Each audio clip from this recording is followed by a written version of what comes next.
வணக்கம். நான் உங்க friend Jaya Srinivasan. Welcome to veggies recipe. இன்னைக்கு நம்ம வெஜ்ஜீஸ் ரெசிபி கிச்சன்ல நம்ம எல்லாருக்குமே ஃபேவரட் டிஃபனான இட்லி எப்படி பண்றது அப்படின்னு பார்க்க போறோம். கிரைண்டர்ல அரைச்சோன்னா மாவு நல்லா காணும், சீக்கிரம் புளிக்காது அப்படிங்கறது நமக்கு எல்லாருக்குமே தெரியும்.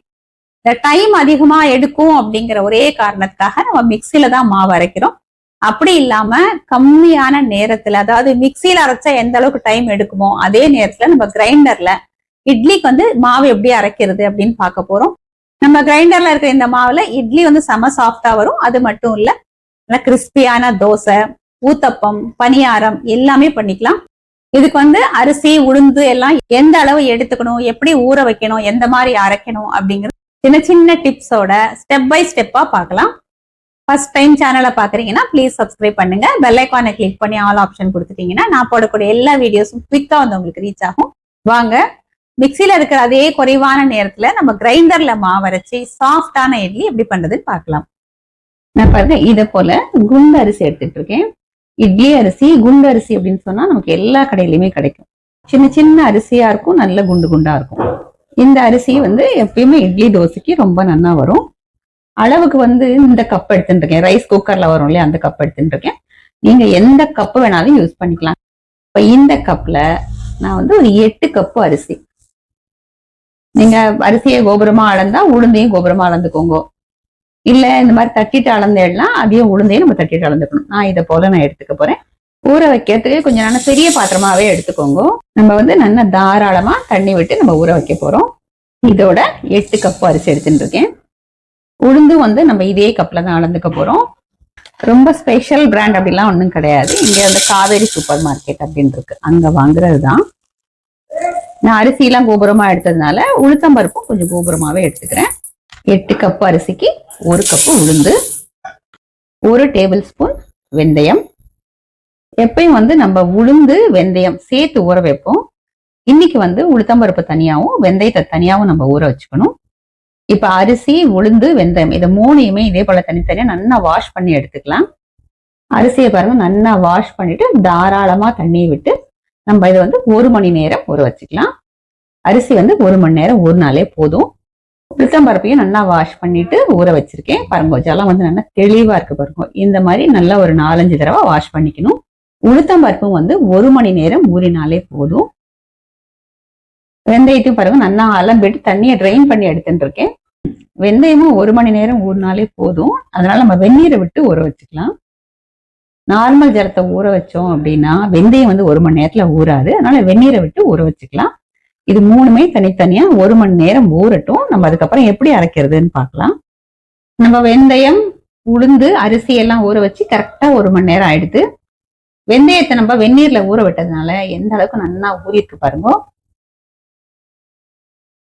நல்லா சாஃப்டா ஊறிடுச்சு. நம்ம ஒரு 4 மணி நேரம் ஊற வச்சா எந்த அளவுக்கு ஊறுமோ அந்த அளவுக்கு ஊறிருக்கு. உளுத்தம்பருப்பு நல்லா ஊறிருக்கு. உளுத்தம்பருப்பு அது லேசா பிரிஞ்சு வந்தாலே நல்லா ஊறிருக்கு அப்படின்னு அர்த்தம். இந்த அளவு ஊறினாலே போதும். நம்ம அதிகமா ஊற விட்டோம் அப்படின்னா நமக்கு மாவு காணாது.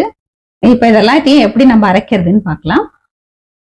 நம்ம ஊற வச்சிருக்கிற வெந்தயத்தை இந்த தண்ணியோடைய கிரைண்டர்ல சேர்த்துடலாம். இந்த வெந்தய தண்ணியை எப்பயுமே நம்ம டிஸ்கார்ட் பண்ணக்கூடாது.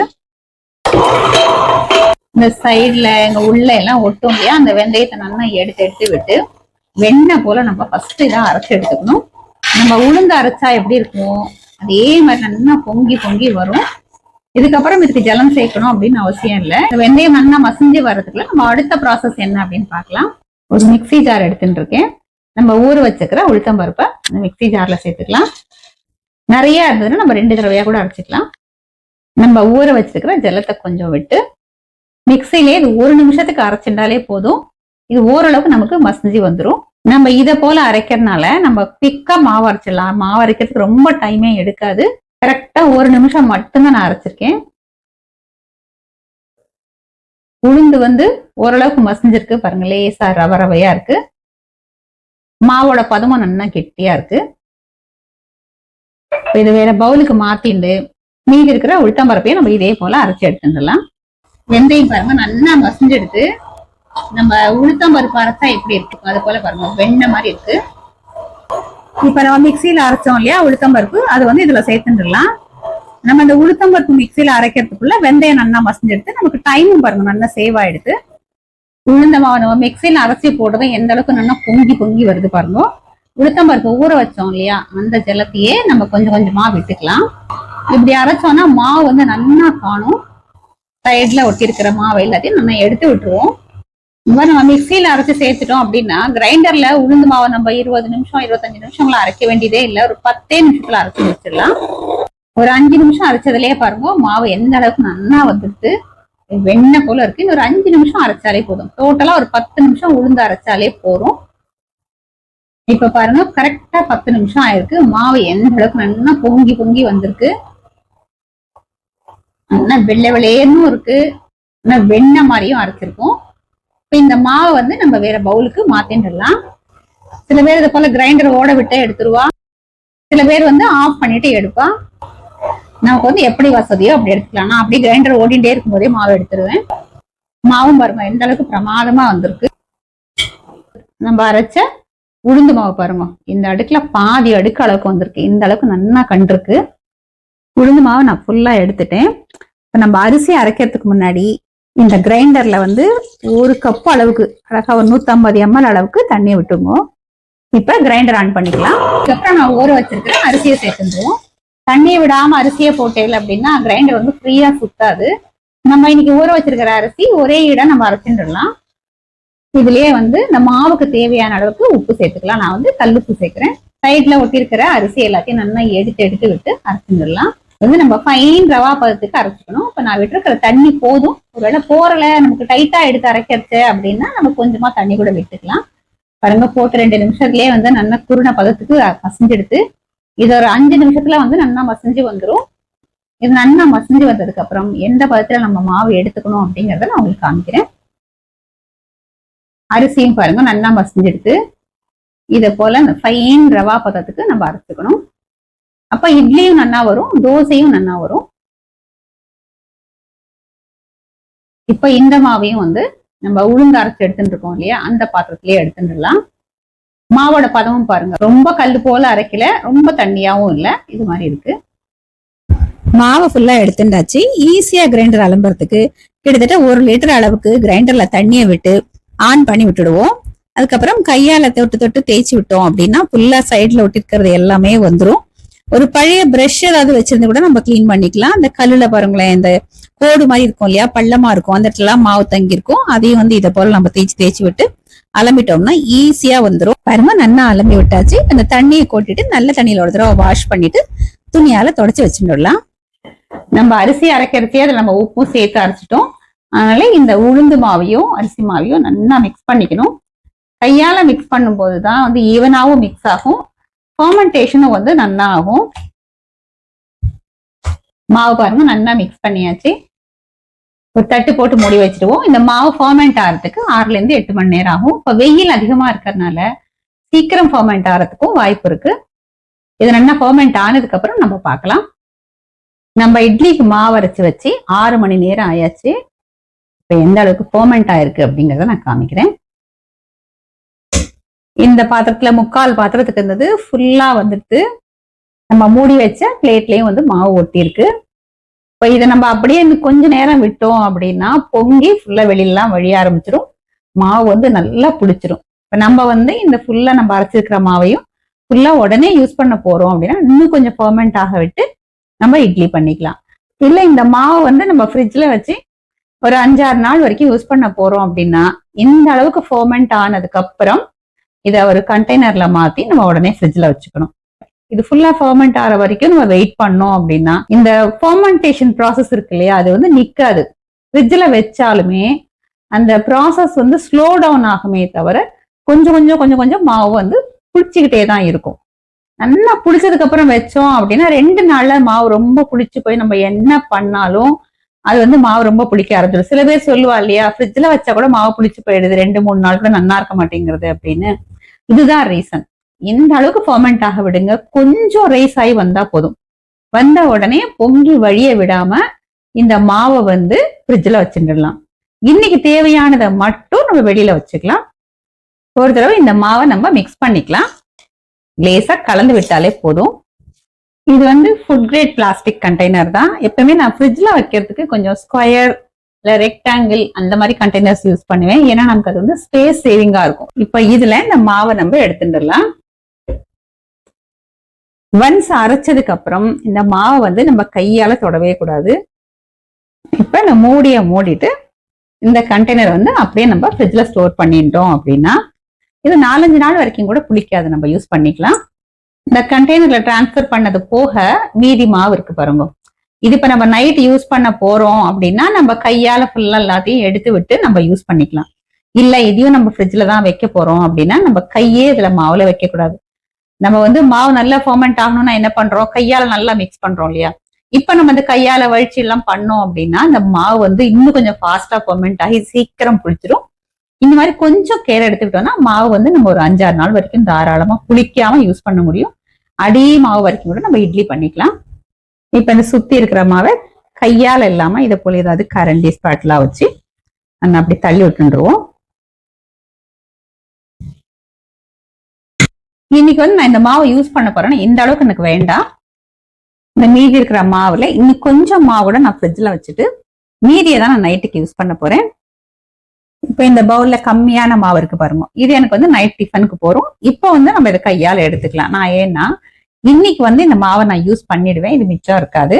அப்படி மிச்சம் இருந்தாலும் இந்த மாவை திருப்பி இந்த பெரிய கண்டெய்னர்ல நம்ம போடாம ஒரு சின்ன டப்பால எடுத்து வச்சுட்டு மறுநாளைக்கு அதை ஃபர்ஸ்ட் நம்ம யூஸ் பண்ணிக்கணும். இன்னைக்கு வந்து இந்த மாவை யூஸ் பண்ணி நம்ம இட்லி பண்ணிடலாம். நான் வந்து இட்லி பண்றதுக்கு இன்னும் 2 hours டைம் இருக்கு. இப்ப இது சாயந்தரம் நேரம் தான் ஆறுது. அதனால இந்த கண்டெய்னர் இருக்கிற மிச்ச மாவை நான் மூடி வச்சிடுறேன். இது இன்னும் கொஞ்சம் கூட நமக்கு ஃபர்மெண்ட் ஆகும். இப்ப இந்த கண்டெய்னர்லயும் மாவு ஃபுல்லா இருக்கு. மீதியை வந்து நான் ஒரு சின்ன கண்டெய்னர்ல எடுத்திருக்கேன். இது ரெண்டையும் வந்து ஃப்ரிட்ஜ்ல ஸ்டோர் பண்ணி வச்சிடலாம். இன்னும் 2 hours கழிச்சு இந்த மாவுல நம்ம இட்லி பண்ணிக்கலாம். இட்லி பாட்டுல தண்ணி கொதிச்சுட்டு இருக்கு. நம்ம ஃப்ரிட்ஜ்ல வச்சது போக மாவு மீதி வச்சிருக்கோம் இல்லையா, இதுலதான் நம்ம இன்னைக்கு இட்லி பண்ண போறோம். இந்த மாதிரி துணி போட்டும் பண்ணலாம். ப்ரீட் இட்லி பிளேட் வரும் இல்லையா, எண்ணெய் தடவி பண்ணுவோமே, அதுலயும் நம்ம பண்ணிக்கலாம். மூடியை போட்டு மூடிடுவோம், இட்லி வேகட்டும். ஒரு 7-8 நிமிஷத்துல இது வெந்துடும். நம்ம அதுக்கப்புறம் பார்க்கலாம். கொஞ்சம் சுத்தி இதை போல ஸ்டீம் வந்தாலே இட்லி வெந்துருக்குன்னு அர்த்தம். வெந்த வாசனையும் நமக்கு நல்லா தெரியும். மூடியை திறந்து பார்த்துடுவோம். கை ஈரம் பண்ணிட்டு தொட்டு பார்த்தாலே தெரியும் நல்லா வெந்திருக்கு பாருங்க, நல்லா ஒட்டாம வந்திருக்கு. இப்ப ஸ்டவ் ஆஃப் பண்ணிக்கலாம். லேசா தண்ணி தெளிச்சு விட்டுடுவோம். இது கொஞ்சம் ஆறட்டும், நம்ம அதுக்கப்புறம் எடுத்துக்கலாம். நம்ம இட்லியை எடுத்துடுவோம். இட்லி வந்து துணியில ஒட்டாம வரதுக்காக லேசா தண்ணி தெளிச்சுக்கலாம். இந்த சைடும் தண்ணி தெளிச்சிட்டோம்னா கொஞ்சம் கூட ஒட்டாம நல்லா வந்துடும். இப்ப நம்ம இட்லியை எடுத்துக்கலாம். துணி போட்டு பண்றோம் அப்படின்னா அப்படி துணி அப்படி பிடிச்சிட்டு இப்படி ஒட்டினா மாதிரியே இழுத்தோம்னு வச்சுக்கோங்களேன், கொஞ்சம் கூட ஒட்டாம வந்துடும். பாருங்க எவ்வளவு நீட்டா வந்துட்டு. இட்லியும் பாருங்க இப்படி நல்லா பந்து பந்தா வந்திருக்கு. இந்த போர்ஸும் பாருங்க அழகா தெரியறது. பாருங்க எவ்வளவு நல்லா மெத்து மெத்து மெத்துன்னு இருக்கு. நம்ம கிரைண்டர்ல அரைச்சு இட்லி பாருங்க எந்த அளவுக்கு சாஃப்டா வந்திருக்கு, நல்லா போர்ஸோட பிரமாதமா வந்திருக்கு அப்படிங்கறத நம்ம பார்த்துட்டோம். நம்ம வந்து மிக்சியில இருக்கிற அதே நேரத்துல கிரைண்டர்ல மாவு அரைச்சு எந்த அளவுக்கு சாஃப்டான இட்லி பண்ணிருக்கோம் அப்படிங்கறத நம்ம பார்த்துட்டோம். நல்லா போர்ஸோட பிரமாதமா வந்திருக்கு. நல்லா அப்படியே பார்த்தீங்கன்னா பந்து பந்தா வந்திருக்கு. இட்லிக்கு தொட்டுக்கிறதுக்கு வந்து தேங்காய் சட்னி, கார சட்னி, தக்காளி சட்னி, சாம்பார், இட்லி மிளகா பொடி இது எல்லாமே நல்லா இருக்கும். நம்ம சேனல்ல கூட நிறைய விதமான சட்னி, டிஃபன், சாம்பார் எல்லாமே இருக்கு. இன்னைக்கு வந்து நான் கார சட்னி பண்ணிருக்கேன். இந்த சாஃப்டான இட்லிய இந்த கார சட்னியை தொட்டுண்டு நம்ம டேஸ்ட் பண்ணி பார்க்கலாம். எந்த அளவுக்கு அப்படியே மெத்து மெத்துன்னு பஞ்சு போல சாஃப்டா செம்ம டேஸ்டாவும் இருக்கு. இந்த மாதிரி நம்ம இட்லி பண்ணோம்னா சூடா சாப்பிடணும் அப்படின்னு அவசியமே இல்லை. நீங்க அடுத்த நாள் சாப்பிட்டா கூட அதே மாதிரி நல்லா சாஃப்டா இருக்கும். லஞ்ச் பாக்ஸ்க்கு எடுத்துன்னு போகலாம், டிராவல்க்கு எடுத்துன்னு போகலாம். 2 நாள் ஆனா கூட இந்த இட்லி வந்து நல்லா சாஃப்டா இருக்கும். நம்ம எப்பயும் பண்ற மாதிரி இதே மாவை யூஸ் பண்ணி நல்லா கிறிஸ்பியான தோசை, ஊத்தப்பம், பணியாரம் எல்லாமே பண்ணிக்கலாம். இந்த இட்லிக்கு வந்து குண்டு அரிசி அப்படின்னு கிடைக்கும். இட்லி அரிசி, குண்டு அரிசி அப்படின்னு கிடைக்கும். அதை வாங்கிக்கோங்க, அது ரொம்ப நல்லா இருக்கும். சீக்கிரமும் ஊறிடும். நம்ம அரைக்கும் போது சீக்கிரம் மசிஞ்சிடும். டேஸ்டும் வந்து ரொம்ப நல்லா இருக்கும். உளுந்து மட்டும் எப்பவுமே நல்ல குவாலிட்டியான உளுந்தா நம்ம வாங்கிக்கணும். ரொம்ப பழைய உளுந்து வாங்கினோம்னு வச்சுக்கோங்களேன், அந்த அளவுக்கு அது மாவு காணாது. வெந்தயத்தை வந்து வெந்நீர்ல ஊற வச்சாதான் நமக்கு சீக்கிரம் ஊறும். அது மாதிரி ஊற வச்சுட்டு கிரைண்டர்ல ஃபர்ஸ்ட் வந்து வெந்தயத்தை நல்லா பொங்க பொங்க அரைச்சிட்டு அதுக்கப்புறம் உளுந்த போட்டு நம்ம அரைச்சோம் அப்படின்னா நல்லா வந்து மாவு காணும், சீக்கிரமும் மசிஞ்சிடும். உளுந்து வெந்தயத்தை நல்லா பொங்க பொங்க அரைச்சுக்கணும். அரிசியை வந்து இல்ல ஃபைன் ரவா இருக்கும் இல்லையா, அந்த மாதிரி அரைச்சுக்கணும். ரொம்ப நைஸாவும் வேண்டாம், பெரிய பெரிய குருணையாவும் அரைக்க வேண்டாம். கொஞ்சம் ஃபைன் ரவா பதத்துக்கு நம்ம அரைச்சுக்கணும். மாவு புளிச்சதுக்கு அப்புறம் ரொம்ப பொங்கி வடிய விடாம கொஞ்சம் பொங்கி வந்ததுக்கு அப்புறம் அதை ஃப்ரிட்ஜ்ல வச்சுடலாம். ஏன்னா ரொம்ப பொங்கி எடுத்து அப்படின்னா நல்லா புளிச்சிடும். அதுக்கப்புறம் ஃப்ரிட்ஜ்ல வச்சா கூட அந்த ப்ராசஸ் அப்படியே கண்டினியூ ஆகி மாவு சீக்கிரம் புளிச்சிடும். லேசா பொங்கி வந்ததுமே நம்ம ஃப்ரிட்ஜ்ல வச்சிட்டோம் அப்படின்னா அதை வந்து நம்ம 5 நாள் வச்சு யூஸ் பண்ணா கூட ரொம்ப புளிக்காது. லாஸ்ட் டே வரைக்கும் கூட நம்ம இட்லி பண்ணலாம். நம்ம இன்னைக்கு பண்ணிருக்கிற இட்லி வந்து அடி மாவை யூஸ் பண்ணி தான் நான் பண்ணிருக்கேன். அதை நான் உங்களுக்கு காமிச்சிருக்கேன். அப்படி இருந்தாலும் பாருங்க இட்லி வந்து எந்த அளவுக்கு சாஃப்டா வந்திருக்கு. இதே மாதிரி இதே மெத்தட்ல இதே அளவுகளோட இந்த சின்ன சின்ன டிப்ஸ் எதுவுமே மிஸ் பண்ணாம இதே போல நீங்க கிரைண்டர்ல அரைச்சி நீங்க இட்லியை பண்ணி பாருங்க. இட்லி ஃபர்ஸ்ட் கிளாஸா வரும், நல்லா சாஃப்டா பிரமாதமா வரும். ட்ரை பண்ணி பார்த்துட்டு எப்படி வந்ததுன்னு கமெண்ட்ல சொல்லுங்க. லைக் பண்ணுங்க, உங்க ஃப்ரெண்ட்ஸ் அண்ட் ஃபேமிலியோட ஷேர் பண்ணுங்க. இன்னொரு புது ரெசிபியோட நாளைக்கு நான் உங்களை மீட் பண்றேன். தேங்க்ஸ் ஃபார் வாட்சிங்.